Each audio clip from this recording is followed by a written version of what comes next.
If you organize your mind to a certain level of organization, it in turn organizes the whole system. Your body, your emotion, your energies, everything gets organized in that direction.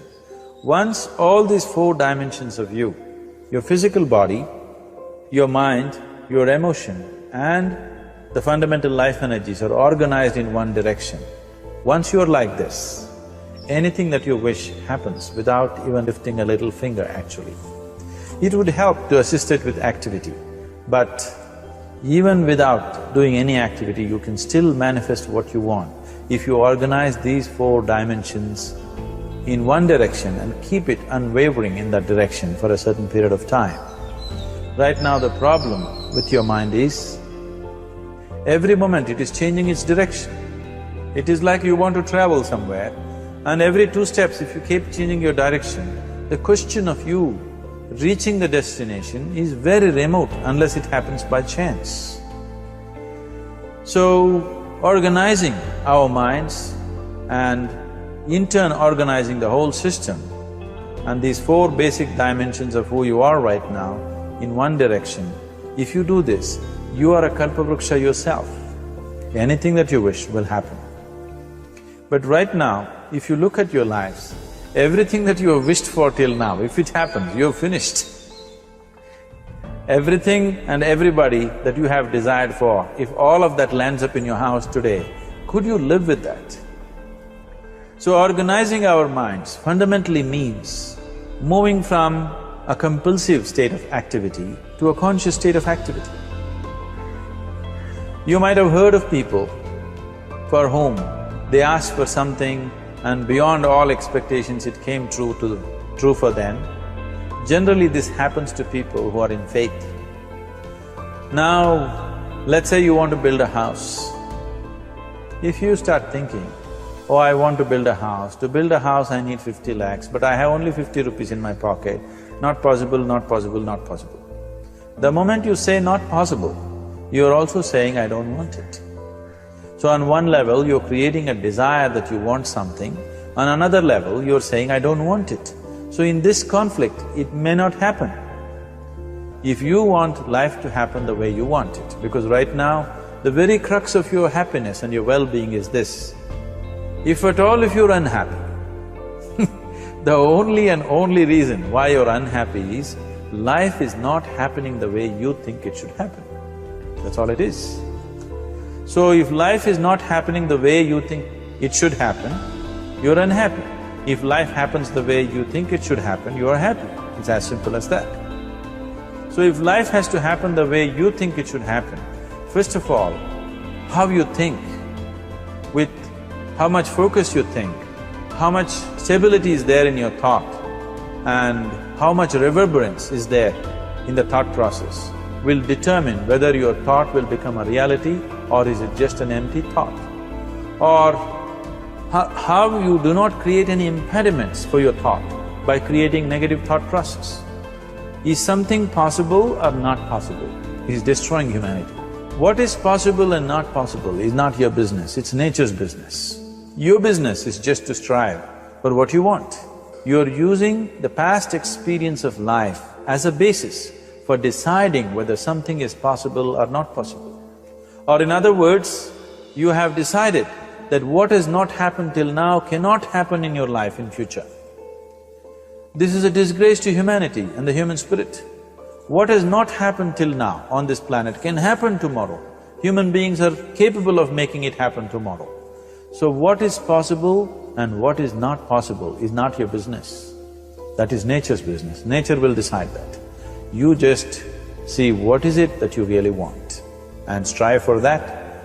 And if your thought is created in a powerful way, without any negativity, without any negative thoughts bringing down the intensity of the thought process, it will definitely manifest. The whole existence today, modern science is proving, is just a reverberation of energy. It is a vibration. Similarly, your thought is also a vibration. If you generate a powerful thought and let it out, it will always manifest itself. So generally, people are using faith as a means to remove the negative thought. Today, once you have become thinking human beings, your faith is not too deep. It doesn't matter how much faith you think you have, somewhere doubts always crop up. Right now, the way your minds are made, this moment, if God appears right here, you will not surrender to Him. You will want an investigation whether He is really God or not. With this kind of mind, you should not waste your time on faith. So there is an alternative, which is commitment. If you simply commit yourself to creating what you really care for, now once again, your thought gets organized in such a way, there is no such thing as whether it's possible or not possible. There is no hurdle in your thought process.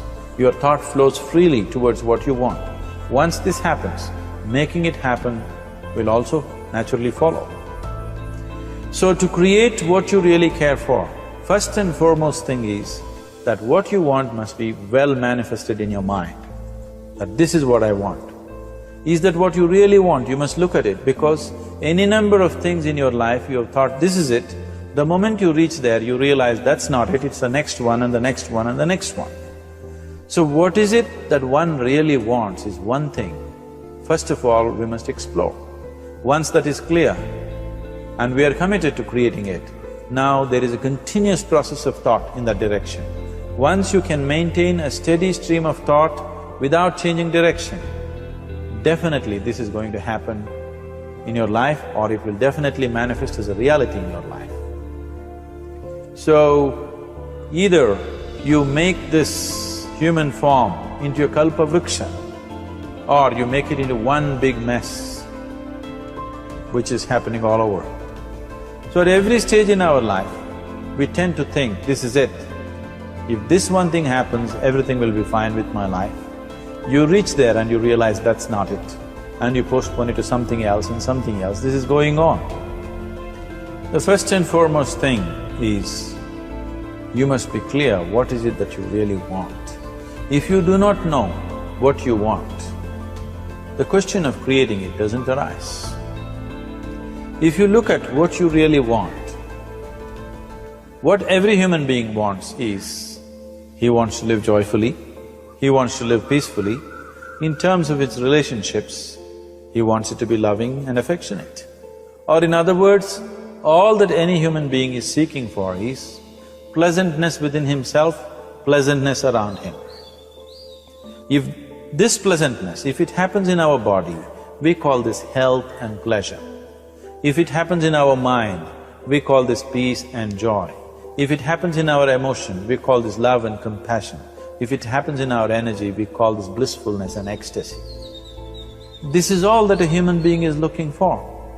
Whether he is going to his office to work, he wants to make money, build a career, build a family, he sits in the bar, sits in the temple, he is still looking for the same thing. Pleasantness within, pleasantness around. If this is what we want to create, I think it's time we addressed it directly and commit ourselves to creating it. So you want to create yourself as a peaceful human being, joyful human being, loving human being, a pleasant human being on all levels. And do you also want a world like this? A peaceful world, a loving world, a joyful world? No, I want greenery, I want food. When we say a joyful world, that means everything that you want has happened. So this is all that you're looking for.